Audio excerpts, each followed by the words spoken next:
Abrèche-Sœur, la version femme de Abrèche-Frère, ou pas? Alors si on entend bien ce qui s'est passé, vous connaissez sûrement Abrèche-Frère, ça fait quelques temps qu'il a beaucoup marché sur TikTok, c'était le mec qui prenait les storytime des femmes, qui les raccourcissait le plus vite possible pour vous faire un gain de temps. En gros, le but c'était de résumer des histoires très longues en 3 minutes,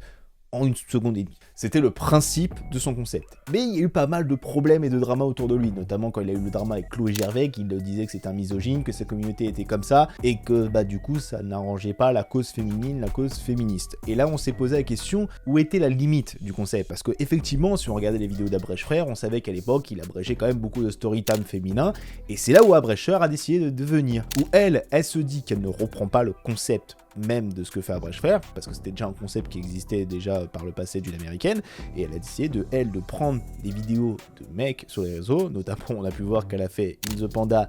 et Norman. Bon, elle a pas choisi les plus grands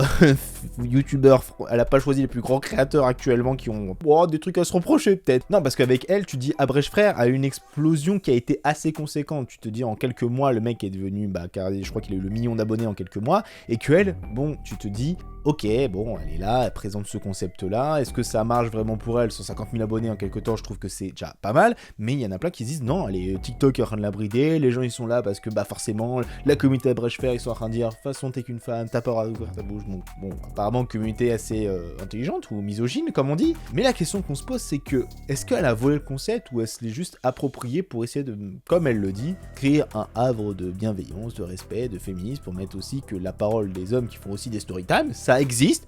et il y en a certains qui sont problématiques pour poser la question de si on fait raconter toute une histoire en 10 minutes, bon, si on peut la raccourcir en 1 seconde et demie, ça me rassurerait quand même un petit peu.